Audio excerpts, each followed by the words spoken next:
नमस्कार, बहुत बहुत स्वागत आपका आनंद टीवी पर। मैं हूं आपके साथ पारुल। आज बात करेंगे वक्फ संशोधन बिल, सौगात या साजिश। वक्फ संशोधन विधेयक पर संसद में बहस जारी है। दूसरी तरफ संसद से बाहर कहीं समर्थन तो कहीं विरोध प्रदर्शन जारी है। तत्कालीन केंद्र सरकार ने 1954 में वक्फ एक्ट बनाकर वक्फ बोर्ड को असीमित अधिकार दे दिए थे और अपने इन असीमित अधिकारों का प्रयोग करके डिफेंस और रेलवे के बाद वक्फ बोर्ड ने सबसे ज्यादा जमीन हथिया ली। डिफेंस और रेलवे की जमीन तो सरकारी है, लेकिन वक्फ बोर्ड की जमीन निजी हाथों में सलामत हो गई और यही विवाद का कारण है। एनडीए के नेतृत्व वाली केंद्र सरकार ने वक्फ बिल संसद में प्रस्तुत करते हुए दावा किया कि इससे वक्फ बोर्ड की मनमानी पर लगाम लगेगी और गरीब मुसलमानों का भला हो सकेगा। सरकार का यह भी कहना है कि वक्फ बोर्ड अभी चंद पावरफुल मुस्लिम नेताओं के हाथ में है। इसमें गरीब तबके के मुस्लिम की भागीदारी नहीं है, इसलिए इसके स्वरूप में परिवर्तन किया जाना चाहिए। केंद्र सरकार वक्फ बोर्ड को दी गई असीमित शक्तियों को भी खत्म करना चाहती है, क्योंकि इससे वक्फ बोर्ड को किसी भी जमीन को हथियाने की ताकत मिली हुई है। वहीं संसद में कानून का विरोध करते हुए समाजवादी पार्टी के मुखिया अखिलेश यादव ने संसद में कहा कि वक्फ विधेयक संशोधन में ना तो नीति सही है और ना ही नियत। ये देश के करोड़ों लोगों के घर दुकान छीनने की साजिश है। अखिलेश यादव ने सवाल उठाया कि क्या डिफेंस और रेलवे की जमीन नहीं बेची जा रही। अखिलेश ने बहस का रुख कुंभ की ओर मोड़ते हुए पूछा कि कुंभ में कितनों की जान गई, सरकार लिस्ट थे। लेकिन बाद में ट्रैक पर लौटते हुए अखिलेश ने कहा कि वक्फ विधेयक सरकार की नाकामी के चलते लाया गया है। उधर यूपी से कांग्रेस के सांसद इमरान मसूद ने कुछ तथ्यात्मक तर्क पेश करते हुए कहा कि वक्फ बोर्ड का जब गठन हुआ था तब भी उसके बारे में भी किसी को ज्यादा ज्ञान नहीं था और ना ही अब है। इमरान मसूद ने यह भी कहा कि उस वक्त भी गठन गलत तरीके से किया गया और अब ये बदलाव भी गलत तरीके से किया जा रहा है। मसूद ने सदन के बाहर भी पत्रकारों से नए वक्फ विधेयक में गैर मुस्लिमों की नियुक्ति पर कहा कि वक्फ में 22 सदस्य होंगे, 12 से अधिक गैर मुस्लिम होंगे। उनको क्या पता वक्फ क्या है? आप मुझे राम मंदिर ट्रस्ट में शामिल करा दीजिए, मैं साबित कर दूंगा कि राम जी का वंशज हूं। बहस का यह सिलसिला अभी भी जारी है। नंबर गेम सरकार के पक्ष में है, इसलिए लोकसभा और राज्यसभा में इस विधेयक के पारित होने की पूरी संभावना है। लेकिन विधेयक के बाद सड़क पर जो संग्राम होने की आशंका है, उस विषय में सरकार की क्या तैयारी है और इस सुधारवादी विधेयक का आखिर इतना विरोध क्यों हो रहा है? आज की चर्चा इन्हीं सवालों के इर्द गिर्द करेंगे, लेकिन उससे पहले अखिलेश जी ने क्या कहा है और कुछ प्रतिक्रियाएं वो आपको सुनवा देते हैं। देखिए, भारतीय जनता पार्टी सरकार की कार्यशैली है विवाद को जन्म देना, विवाद को सुलझाना नहीं। वक्फ बोर्ड संशोधन विधेयक का हम विरोध करते हैं और भारतीय जनता पार्टी की सरकार जिस तरीके से देश की सारी संपत्तियों को, सरकारी संपत्तियों को अपने उद्योगपति मित्रों के हवाले कर रही है, ठीक उसी के तर्ज पर वक्फ बोर्ड की जो संपत्तियां हैं उनको भी अडानी जैसे उद्योगपतियों के हवाले करने की उनकी योजना है। दूसरी बात, जो वक्फ बोर्ड में जो उन्होंने संशोधन किया है, जिन जिन जगहों पर न्यायपालिका में जाने के लिए जिन जिन जगहों पर अवसर देने का काम किया है और वक्फ बोर्ड में दूसरे धर्मों के लोगों को शामिल करने का उसमें जो संशोधन किया है, निश्चित रूप से यह विवाद को जन्म देगा। सभी धर्मों की अपनी मान्यताएं हैं, अपनी परंपराएं हैं, उसमें दूसरे धर्म के लोगों को लोग उसमें स्वीकार नहीं कर पाते, ये स्वीकारता नहीं होती है। इसलिए मैं और समाजवादी पार्टी इस संशोधन का विरोध करते हैं। बिल अभी पेश हुआ है और अभी जनता के बीच में आया नहीं, उसमें क्या संशोधन किया जा रहा है, क्या नहीं किया जा रहा है। लेकिन सरकार का यह दावा जरूर है कि अल्पसंख्यक के हितों के लिए और वक्फ को बचाने के लिए शाहबानों का भी आपको केस याद होगा, जब पूरा कानून पलट दिया गया तो समय जो है राहुल उस समय कांग्रेस पार्टी की सरकार थी। हाय तौबा ज़रूर बची, लेकिन उन्होंने अपनी मनमानी की। तो हम कम से कम जनता के बीच में बातें लेकर आए हैं और ग्राउंड पर हमने काम किया है। वक्फ बोर्ड लाने से पहले भारतीय जनता पार्टी ने सभी बुद्धिजीवियों से बात की, धार्मिक गुरुओं से बात की, छात्रों, नौजवानों, किसानों से बात की और सब ने यही कहा, वक्फ की दुर्दशा को देखते हुए कि सरकार अगर इस तरीके का बिल लाएगी तभी हमारी धरोहर को सुरक्षित रखा जाएगा। तो बिल आने का इंतजार करिए और बिल आएगा जरूर, ये भारतीय जनता पार्टी का संकल्प है। तो वक्फ संशोधन विधेयक को लेकर चर्चा जारी है और देखिए जिस तरह से विरोध के स्वर उठ रहे हैं, प्रतिक्रियाओं का दौर आ रहा है। इसको लेकर जो वक्फ संशोधन विधेयक को लेकर कहा जा रहा है, उसको लेकर देखिए जानकारी ये भी है कि वर्तमान में जो अभी तक वक्फ बोर्ड चल रहा था उसमें ही या उस विधेयक में ही, यानी अभी तक जो रूल्स रेगुलेशन वक्फ बोर्ड के थे उसमें ही 44 पॉइंट्स दिए विपक्ष की तरफ से संशोधन के लिए और विपक्ष का ये कहना है कि उन 44 पॉइंट्स में से किसी को भी शामिल नहीं किया गया। यानी कुछ तो खामियां रही होंगी वक्फ बोर्ड में, तभी 44 संशोधन आप दे पाए ना। आइए मिलियन मेहमानों से जो हमारे साथ जुड़ रहे हैं उनसे हम आगे और समझने की कोशिश करेंगे। दिनेश प्रताप सिंह जी भारतीय जनता पार्टी से जुड़ रहे हैं, सभी को दिखा दीजिए स्क्रीन पर। राजेंद्र प्रसाद जी कांग्रेस से हमारे साथ जुड़ रहे हैं, बहुत बहुत स्वागत राजेंद्र जी। डीपी यादव जी सपा से हमारे साथ जुड़ रहे हैं, आपका भी स्वागत करती हूँ सर। सैयद फैजी साहब पूर्व सदस्य हैं आप वक्फ बोर्ड के, आपका भी स्वागत करती हूँ। सैयद फैजी साहब आप इसे शुरुआत करूंगी, क्या लगता है आपको जिस तरह से आज इस पर चर्चा हो रही है, जो संशोधन दिए गए हैं वक्फ बोर्ड में जिसमें महिलाओं को भी जोड़ने की बात कही गई है, कुछ दूसरे समुदाय के लोग भी होंगे वक्फ में होंगे, और सरकार इस पर हवाला ये दे रही है कि अब तक वक्फ बोर्ड जिनके हाथों में था वो कह रहे तथा कथित पावरफुल मुस्लिमों के हाथ में था, लेकिन अब आम जनता के हितों में वक्फ बोर्ड काम करेगा ये बिल पास होने के बाद, आप क्या कहेंगे सैयद फैजी साहब? देखिए, ये जो बड़े बड़े वफ थे सब बड़े बड़े मौलवियों के पास में थे जी। इनके वजह से लोगों को परेशानियां भी हो रही थी। तो अब जैसे कि ये जो वफ एक्ट नया बनाया जा रहा है, इसमें लोगों को, वफ वालों को, गरीबों को एक नई राह मिलेगी और नया रास्ता मिलेगा। एक अच्छी चीज है, पहल हो रही है। और इसमें जो भी एक्ट में अमेंडमेंट में सारी चीजें लाई गई हैं वो भी बहुत अच्छी हैं। जहां तक के अभी जो भी सुनी गई हैं, जो भी 44 पॉइंट थे उसके ऊपर, एक तो पहली बात तो जैसे क्रिमिनल रिकॉर्ड का मुतवल्ली नहीं आएगा इसमें, जिनके ऊपर क्रिमिनल रिकॉर्ड हैं, और जो भी वेल एजुकेटेड हैं वही लोग ही मुतवल्ली बन पाएंगे। एक चीज अच्छी है। और सरकार के हाथ में आने से यह है कि सरकार सबको चुनेगी मेंबर। ऐसा असल में पहले क्या होता था ना कि जैसे चेयरमैन ने अपने मुतवल्ली बना लिए, वही मुतवल्ली चुन लेते थे चेयरमैन को, फिर वो मुतवल्ली कोटे से आ जाता था चेयरमैन बन के इलेक्टेड मेंबर। तो ये चीज जो है सरकार ने अपने अंडर में की है, बहुत अच्छा किया है कि जब सरकार सारे मेंबर देती है तो 2 और दे देगी। ये बहुत अच्छी चीज है। ठीक है दिनेश जी, आपके पास आ रही हूँ। सरकार के अंडर कंट्रोल हो जाएगा, लेकिन विपक्ष को इस मामले में चर्चा तो हो ही रही है और ये कहा जा रहा है, इमरान मसूद की भी बात हम कर रहे थे जिसमें उन्होंने कहा कि राम मंदिर ट्रस्ट में भी उन्हें शामिल कर लीजिए, वो प्रूफ कर देंगे कि वो राम जी के वंशज हैं, इसलिए गैर समुदाय के लोगों का वक्फ बोर्ड में क्या काम। इस तरह की टिप्पणियां भी विपक्ष की तरफ से आ रही हैं। वहीं ध्यान भटकाने की कोशिश से कहा जा रहा है, ये कहा जा रहा है कि ये मुस्लिमों के खिलाफ है, उनके हित में नहीं है। दिनेश प्रताप जी जी, असल में क्या है, जितने लोग भी इसका विरोध कर रहे हैं, आपके साथ मुझे कहा था कोई आम मुसलमान इसका विरोध नहीं कर रहा। सैयद फैजी जी म्यूट कर लीजिए आप अपने आप को, म्यूट कर लीजिए सर, आपका ऑडियो कर रहे हैं पार्टी वो राजनीतिक दलों के मुसलमान कर रहे हैं। इसका विरोध कांग्रेस के मुसलमान कर रहे हैं, इसका विरोध सपा के नेता। दिनेश सर आपके यहाँ से नेटवर्क इशू है सर, मैं लौट रही हूँ आपके पास, फिर से आपसे सवाल लूंगी। डीपी यादव जी, क्यों दिक्कत है, विरोध हो रहा है वक्फ संशोधन विधेयक का और ये कहा जा रहा है ठीक नहीं है, तो क्या जिस तरह से अब तक काम किया जा रहा था, अभी आपके साथ सैयद साहब भी बैठे हुए हैं, वो पूर्व मेंबर हैं वक्फ बोर्ड के, उनका भी कहना है कि कुछ पावरफुल मेंबर जिनके हाथों में वक्फ बोर्ड होता था वो अपने सहयोगियों को ही, अपने आसपास के लोगों को ही मेंबर बना लेते थे, और अब अंडर कंट्रोल रहेगा गवर्नमेंट के तो सब कुछ क्लीन रहेगा, लीगल रहेगा। डीपी यादव जी, क्या दिक्कत है इसमें, क्यों विरोध हो रहा है?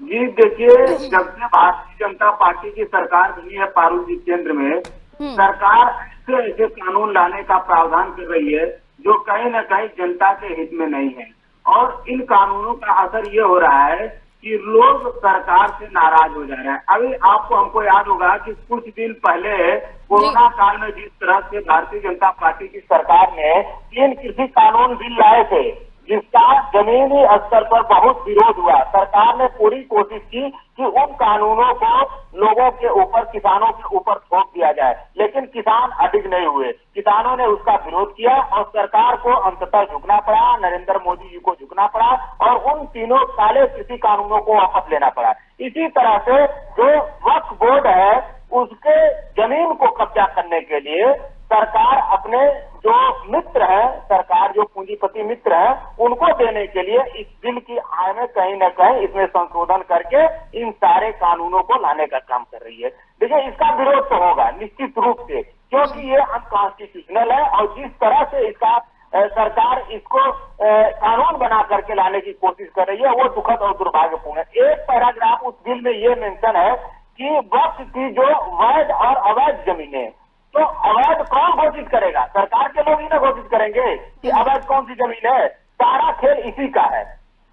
जमीनों को अवैध घोषित करके और उनको कहीं ना कहीं अपने पूंजीपति मित्रों को दे दिया जाए। और जो जमीनें, तो अगर किसी चीज का डॉक्यूमेंट आपके हमारे पास नहीं है, अगर किसी चीज को हम नहीं साबित कर पा रहे हैं तो अवैध है ही ना। और आप मुझे ये बताइए, क्या 44 संशोधन नहीं लगा? अमेंडमेंट करने के लिए आप लोगों ने पॉइंट्स नहीं दिए थे? विपक्ष ने नहीं दिए थे?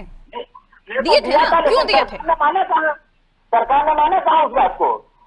यही तो सरकार की तानाशाही है, सरकार ने माना था। और जहां तक वैध और अवैध की बात है, तो आप जहां पर बैठे हुए हैं, सरकार उसको चाहे आपके स्टूडियो को रातों रात अवैध घोषित कर दे, आपके स्टूडियो को उजाड़ देगी। यही तो 44 पॉइंट्स आपने दिए थे ना, तो इस वर्तमान वक्फ बोर्ड को लेकर आपकी कुछ आपत्तियां होंगी, तभी 44 पॉइंट निकाल पाए ना आप। गड़बड़ लगा होगा तभी 44 पॉइंट निकाल पाए ना। देखिए सरकार पहले विरोध हुआ इसका, उसके बाद जेपीसी में ये गया बिल, जेपीसी में डिस्कस हुआ, और जो विपक्ष के लोग हैं, जो विपक्ष के सांसद हैं, उन्होंने वहां पर जो है अपनी बात रखी, उसमें संशोधन करने का कहीं ना कहीं जो है सरकार को सुझाव दिया, लेकिन सरकार मानने को तैयार कहा है। इसी तरह से किसी कानून में हुआ था। तो मतलब वर्तमान वक्फ बोर्ड के रूल्स में कुछ तो गड़बड़ लगा, तभी 40 संशोधन आप लोग निकाल पाए ना। गड़बड़ लगा तभी तो 44 संशोधन निकाल पाए ना, इसको तो कबूलिए। जो वर्तमान में जो सरकार ड्राफ्ट लेकर के आई है, उसमें संशोधन की बात हो रही है ना, उसमें सरकार अरे संशोधन मैं आपसे क्या पूछ रही हूँ डीपी यादव जी, वर्तमान में कुछ गड़बड़ रहा होगा तभी तो 44 पॉइंट आप निकाल पाए। दिक्कत रही होगी ना, यानी कुछ तो गलत है जिसको लेकर आप 44 पॉइंट निकाल पाए। तभी ना सरकार उसको मानने को तैयार नहीं है ना। हाँ, तो गड़बड़ थी ना, उसे सुधारा जा रहा है। मतलब आपको पहले लगा ना कि यहाँ दिक्कत है, तभी तो 44 पॉइंट विपक्ष दे पाया। ठीक है, आ रही हूँ अब आपके पास। इसे मुस्लिमों के खिलाफ, ठीक है राजेंद्र जी, इसे मुस्लिमों के खिलाफ या मुस्लिमों के हित में नहीं मानना, जबकि कई ऐसी जगहें हैं, महाकुंभ जहां पर लगा था उसी पूरे इलाके को वक्फ प्रॉपर्टी घोषित कर दिया गया था, गांव के गांव वक्फ प्रॉपर्टी घोषित कर दिया जा रहा है। तो कुछ तो कहीं तो सीमाएं होंगी, कहीं तो सीमित करना पड़ेगा, शायद ये भी वजह रही।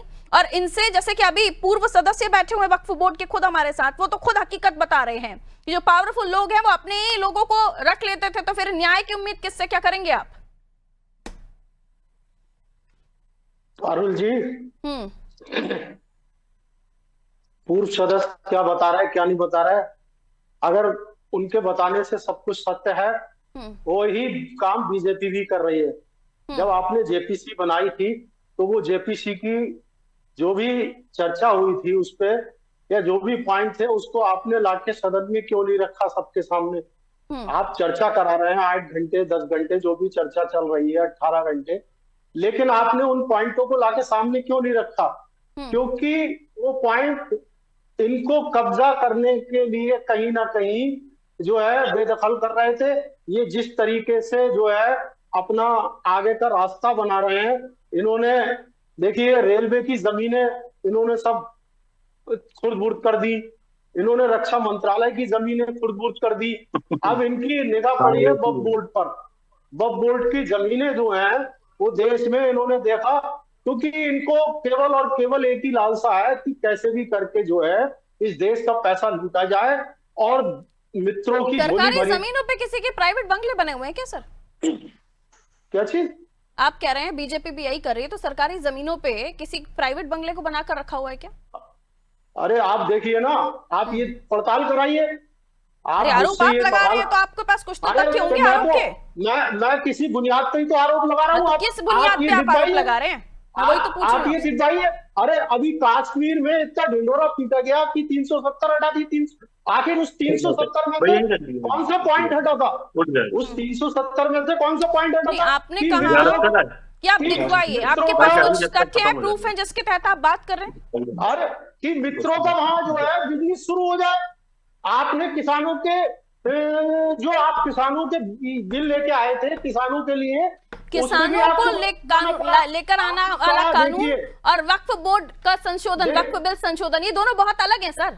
आप दो छोरों को जोड़ने की कोशिश करें, दोनों ही बहुत अलग मैटर है। अरे देखिए, आज बीजेपी से हिंदू कट रहा है, तो अब उन्होंने मुसलमानों में फाड़ करने की कोशिश करी है। मुसलमानों में वो फाड़ कर रहे हैं कि तुम जो है, यानी आपका इतने कहना है पिछड़े बोरा हो, तुम खानी इतने मुस्लिम पिछड़े समुदायों हो। के लिए अलग से वक्फ बोर्ड बनाने की बात ये इसमें ही हो रही है, तो काम- गलत है। देखिए ये अब वो बीजेपी शिया अपना सुन्नी वोट के बैंक- पिछड़े जो वोट बैंक पिछड़े पूरा मुस्लिम करने के समुदायों चक्कर से में लगी मेंबर हुई है। बनाने की बात की जा रही है, तो वो गलत है। नहीं, आप सुन भी तो लीजिए, हम्म। आप सुन ही नहीं रहे। अगर आप बीजेपी के तरफ से बोलना है तो फिर बोलते नहीं, मैं तो पॉइंट्स पूछ रही हूँ ना, आप जो आरोप लगा रहे हैं उसके पीछे कुछ तथ्य भी है ऐसे ही। आप सुनने को तैयार कहाँ हैं? मैं आप पूछ रही सुनिए हूँ ना। अरे उसमें जो 22 सदस्य रखे गए हैं, उन 22 सदस्यों में 12 सदस्य जो है गैर मुस्लिम रखे गए हैं, 10 सदस्य मुस्लिम रखे गए हैं, जिसमें 2 महिलाएं रखी गई हैं, 8 सदस्य रखे गए हैं। अब आप बताइए कि 12 और 10 में कौन सा जो है पूर्ण बहुमत किसकी तरफ होता है? 12 वालों की तरफ या 10 वालों की तरफ? क्लियरिटी दीजिए इसमें दिनेश प्रताप जी, सारी क्लियर चीजें कीजिए इसको। आपने अपने हिसाब से कर ली। आप पूरे देश की जमीन में जो है कहीं रेलवे की, कहीं ठीक है, रक्षा इसमें मंत्रालय 2 की, गैर अब आप मुस्लिम मेंबर बोर्ड शामिल के आ होंगे। गए, अब आप बोर्ड ठीक है, के आ रुकिए गए। राजेंद्र जी, बोर्ड की मैं जमीनें जवाब जो लेना है, चाह रही हूँ, अब वो रुकना होगा मस्जिदों, आपको, रुकना होगा। कब्रिस्तानों, दिनेश जी जवाब इन दीजिए। सब चीजों के लिए दी गई थी। ठीक और सर, आप दिनेश जो जी है जवाब बनाने दीजिए। की- मेरी आवाज राजेंद्र जी रुकना होगा, कहिए दिनेश जी। मैंने सिर्फ पिछली बार मैं बोल रहा था तो मेरी आवाज शायद तकनीकी दिक्कत की वजह से नहीं पहुंच रही। सर कहें पॉइंट पर आइए। मैंने कहा इस बिल के संशोधन बिल जो आज सदन में रखा गया है, इसके विरोध में कोई आम मुसलमान नहीं है। इसके विरोध में सिर्फ समाजवादी पार्टी के मुसलमान हैं। इसके विरोध में सिर्फ आम आदमी पार्टी के मुसलमान हैं। जरा मेरी बात सुनिएगा, मैंने आपके बीच में बोला नहीं है। अभी उनका पहली बार वो बोलना शुरू किया राजेंद्र जी, अपनी बात को रखिए, वो पहली बार बोलना शुरू किया। इसके विरोध में कांग्रेस के एक सेकंड, फर्स्ट उनका फर्स्ट रिएक्शन है, ये बोलने दीजिए। और इस संशोधन से आम मुसलमान खुद जरा इसकी तरफदारी कर रहे हैं, जो संशोधन का विरोध कर रहे हैं पारुल जी। मैं राजेंद्र जी, I can't hear you, sir. आपसे पूछना चाहता हूँ। एक सेकंड, दोनों रुक जाइए, दोनों रुकिएगा। दिनेश जी, मैं सुन नहीं पा रही हूँ, मुझे समझ ही नहीं आ रहा आप लोग क्या बोल रहे हैं, मेरे दर्शक क्या सुनेंगे। राजेंद्र जी रुकिए, वो पहली मर्तबा बोल रहे हैं अभी इस डिबेट में, कहिए आप। मुझे ये बता दीजिए, अभी तक जो आपने बिल लिया था, क्या वर्ष की संपत्ति पर क्या कोई होटल बन सकता है क्या? मैं आपसे सवाल पूछ रहा हूँ। पारुल जी, हैदराबाद में वर्ष की संपत्ति पर मैरियट 7 स्टार होटल बन गया। जरा इनसे पूछिए कि अल्लाह के नाम पर दी गई दान की जमीन पर क्या होटल बन सकता है क्या? अगर बन गया तो कैसे बन गया? उत्तराखंड में वर्ष की जमीन पर एक नेता ने कब्जा कर लिया, जिसको 52 क्या केस जिसको नोटिस किया गया है। अगर सब कुछ सही चल रहा था तो सब कैसे हो रहा था? ये सब कैसे हो रहा था मुझे बताइए ना। सिर्फ नेताओं को लाभ हो रहा था, जो इन वक्फ की संपत्तियों पर अपना कब्जा जमाए हुए बैठे हुए लोग हैं, उनका फायदा हो रहा था। जरा मुझे बता दीजिए। और उस हैदराबाद बताइए ना, आप कितने होटल बनेंगे? अभी तो आप एक होटल वो उसमें मेंबर हैं, अब आप देखना कितने होटल वो बनेंगे उसमें मेंबर हैं। और किसका कब्जा होगा ये संचालन देखना। में अगर सरकार कोई व्यवस्था करती है तो आप सरकार से अलग, आप देश से अलग तो है नहीं कि आपके लिए अलग से कोई व्यवस्था की जाएगी। आप कानून के दायरे में नहीं रहेंगे।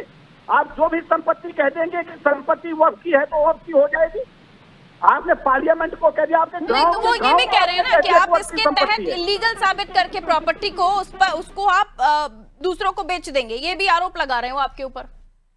नहीं बेच देंगे आरोप, मैं तो जो कह रहा हूँ उनके सामने प्रूफ के साथ कह रहा हूँ ना। आप बेच आए तो सब कहते हैं कि अडानी को बेच देंगे, अंबानी को बेच देंगे, लाल किला बेच दिया, कुतुब मीनार। इनको कहने के लिए क्या है? ये तो कुछ भी कह सकते हैं, इनके जबान पर तो कोई लगाम ही नहीं है, तो कुछ मानते ही नहीं है। लेकिन मैं तो उनके सबूत के साथ कह रहा हूँ कि आपने जो नियम और कानून बनाया था, रेलवे कहाँ है? रक्षा मंत्रालय की जमीन राजनीतिक दल के नेताओं ने इन वर्ष की जमीनों पर अपना अधिकार स्थापित कर लिया था।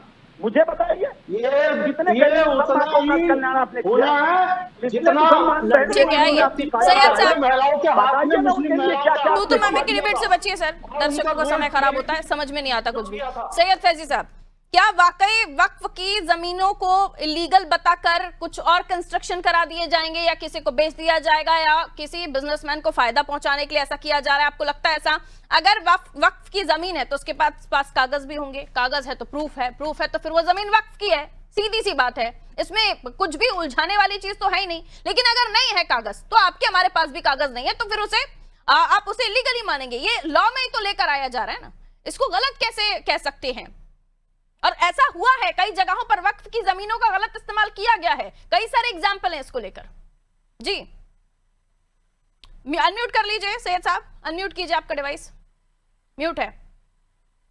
आई आवाज? जी सर, कहें सर कहें। जैसे कि क्या होता है ना कि जो मुतवल्ली होते हैं कि उन्हीं की मिली भगत से जो भी होती है जमीनें बेची जाती हैं या उनपे कब्जे होते हैं या उसमें जैसे बनाया जाता है। इसमें जो भी जैसे नया एक्ट जो आ रहा है उसमें जमीनों में नुकसान नहीं होगा। जैसे अगर आपके पास दफा 37 में जितनी जमीनें चढ़ी हुई हैं, एक रजिस्टर्ड होता है दफा 37, उसमें जो जो अंदराज है जमीनें, जितने मकान हैं, करबलाएं हैं, दरगाहें हैं, मस्जिदें हैं, वो वहां से उनको छेड़ा नहीं जाएगा। अभी देखा है जो बिल पास हुआ है, जो 25 है 2025 के पीछे की चीजें सारी वो आपकी वैसे ही रहेंगी, इसमें कोई बदलाव नहीं होगा। और एक चीज अच्छी हो रही है कि जैसे कि जो बोर्ड में अपनी मनमानी से लोग बना देते थे, मुतवल्ली नियुक्त कर रहा था चेयरमैन ये भी नहीं देखते थे कि ये मनमानी अब नहीं चलेगी। और इसमें एक चीज अच्छी हो गई कि जो क्रिमिनल लोग मुतवल्ली बन जाते थे वो नहीं बनेंगे। असल में क्या होता था ना, जैसे शिया वक्फ बोर्ड है उसके अंदर भी जो मेंबर हैं वो 8,000 हैं, और जो सुन्नी वक्फ बोर्ड है उसमें 1,26,000 हैं वोटर। इनमें क्या होता है कि जो आपके वोटर हैं, जिसे हम चेयरमैन हुए तो हमने जो नहीं मुतवल्ली अपने बना दिए, तो हम ही को तो वोट देंगे जब चुनाव होगा। वो कह रहे हैं इसमें 12 लोग तो गैर समुदाय से हो जाएंगे, तो गैर समुदाय की संख्या बढ़ जाएगी, फिर अन्याय हो जाएगा। देखिए, गैर समुदाय से अगर जो भी बढ़ रही है या संख्या नहीं घट रही है, तो वो तो अल्पसंख्यक आयोग में भी लोग मुस्लिम भी हैं और दूसरे भी लोग हैं, क्रिश्चियन भी हैं, सारी चीजें, तो उनमें जैसे और भी बोर्डों में हैं सारे लोग, तो इसमें भी हो जाएंगे तो और अच्छी चीज है। डर रहेगा, जैसे कि एक ही समुदाय के जो लोग होते थे वो बेचना खोचना सब करते रहते थे, पता नहीं चल पाता था। जब 2 लोग होंगे तो कोई बेच नहीं पाएगा, इसमें नुकसान नहीं होगा, फायदा होगा। जो वक्फ की जगहें चली गई हैं वो भी वापस आएंगी। डीपी यादव जी, 2025 से पहले जो हो गया उसको लेकर कोई बहुत ज्यादा नहीं है, बस हाँ उसे साबित जरूर करना पड़ेगा, लेकिन 2025 के बाद ये वक्फ की जमीन ऐसा नहीं हो पाएगा सर, ये सैयद साहब कह रहे हैं। जी डीपी यादव जी। सैयद साहब क्या कह रहे हैं क्या नहीं कह रहे हैं, ये भारतीय जनता पार्टी के नेता हैं, क्योंकि ये इनके पीछे देखिए तो भारतीय जनता पार्टी का बोर्ड लगा हुआ है, तो ये भारतीय जनता पार्टी द्वारा प्रायोजित जो बातें हैं वही ये चैनल पर कहेंगे, तो इनकी बातों पर ज्यादा विश्वास नहीं किया जाता। वक्फ बोर्ड में भारतीय जनता पार्टी के लोग कब से बैठने लगे? वो पूर्व सदस्य हैं वक्फ बोर्ड के। ये देखिए कमल छाप है, ये कमल छाप है, ये कमल छाप है, पीछे देखिए लगा हुआ है भारतीय जनता पार्टी का लोगो इनके। वो उनकी बातों में गलत क्या है ये बताइए। अगर वो चलिए समर्थन करते भी हैं या वो विचारधारा को पसंद करते भी हैं, तो उनकी बातों में गलत क्या है, आप तो उस पर कमेंट कीजिए सर। तो मैं बता तो रहा हूँ क्योंकि ये कुछ चंद मुट्ठी भर लोग हैं जिनको भारतीय जनता पार्टी ने प्रायोजित किया हुआ है, वही इसका समर्थन कर रहे हैं, जो अपना कहीं न कहीं इसमें भविष्य देख रहे हैं कि हम अब इसको कब जाने का काम करेंगे, अब इन जमीनों को औने पौने दाम में बेचेंगे। लोगों का कितना विरोध है सर, आज तो कई सारी तस्वीरें मिठाइयाँ खिलाते हुए भी आई हैं, जश्न मनाते हुए भी आई हैं, पटाखे जलाए गए। वही लोग हैं जो भाजपा द्वारा प्रायोजित लोग हैं। और ये अब बताइए, ये चेयरमैन बने थे तो ये किसकी सिफारिश पर बने थे, ये बताएंगे खुद। अच्छा, आपने जो 44 जो विपक्ष की तरफ से संशोधन के लिए पॉइंट्स लगाए गए थे, अगर उस हिसाब से हो जाता तो ठीक रहता, वो संशोधन आपको ठीक लगता? अगर विपक्ष के संशोधनों को मान लिया गया होता, वो जनता के हित में होता, वक्फ की जमीनों का नाजायज उपयोग नहीं किया जाता, पूंजीपति मित्रों को नहीं बेचा जाता। तो इस बिल में भी है ना सर कि वक्फ की जमीनों का नाजायज उपयोग नहीं हो सकेगा, कोई भी बिल्डिंग होटल नहीं बना सकेगा, यही तो इसमें भी है। ये केवल कहने सुनने की बातें हैं। देखिए, अच्छा, आप करवाते आपके 44 पॉइंट शामिल हो जाते तो कहने सुनने की बातें नहीं होती। क्योंकि इसी तरह से कृषि कानूनों को लेकर के भारतीय जनता पार्टी गलतफहमी पैदा कर रही थी, लेकिन किसान अडिग नहीं हुए। क्या हुआ, अंततः झुकना पड़ा कि नहीं झुकना पड़ा? कृषि कानून को हम वक्फ बोर्ड के बिल से कैसे कंपेयर कर सकते हैं? डीपी यादव जी, कुछ तो लॉजिक लगाइए। राजेंद्र प्रसाद जी 30 सेकंड में आप अपनी बात रखिएगा, समय लिमिटेड है मेरे पास। राजेंद्र प्रसाद जी 30 सेकंड। मेरा नाम राजेंद्र सागर है, राजेंद्र प्रसाद। हाँ जी, राजेंद्र सागर जी कहें। देखिए, अभी आप जो कह रही थी या ये कह रहे थे जो पूर्व सदस्य हैं वक्फ बोर्ड वाले, ऐसा है कि 2025 से पहले का कुछ नहीं छुआ जाएगा। हाँ। तो एक जो है एक्ट बना था 1947 से पहले, जो जिस स्थिति में था 1991 में जो एक्ट बना था उसको उसी स्थिति में रहने दिया जाएगा जहां मंदिर है, जहां मस्जिद है, मतलब जो जिस चीज के लिए जैसा है वो उसको वैसे ही। क्या बीजेपी ने उसको फॉलो किया? अभी कितने मंदिर, कितनी मस्जिदें खुदवाई ठीक गई, है, आ गई आपकी बात से। कितनी जगह खुदवाई गई, ठीक है। उसके बाद क्या ये मानते हैं आज तानाशाही वाला राज चल रहा है और जितना फायदा ठीक है, 10 सेकंड में अपनी बात रखिए दिनेश जी। तीन तलाक से मुस्लिम। ठीक है राजेंद्र जी, सवाल आ गया आपका, दिनेश जी जवाब दीजिए। ये सिर्फ बेचैनी सिर्फ आज कांग्रेस पार्टी या विपक्षी दलों के एनडीए गठबंधन की बेचैनी सिर्फ इसलिए है कि नरेंद्र मोदी जी की सरकार कैसे मुसलमानों के हित में काम कर रही है।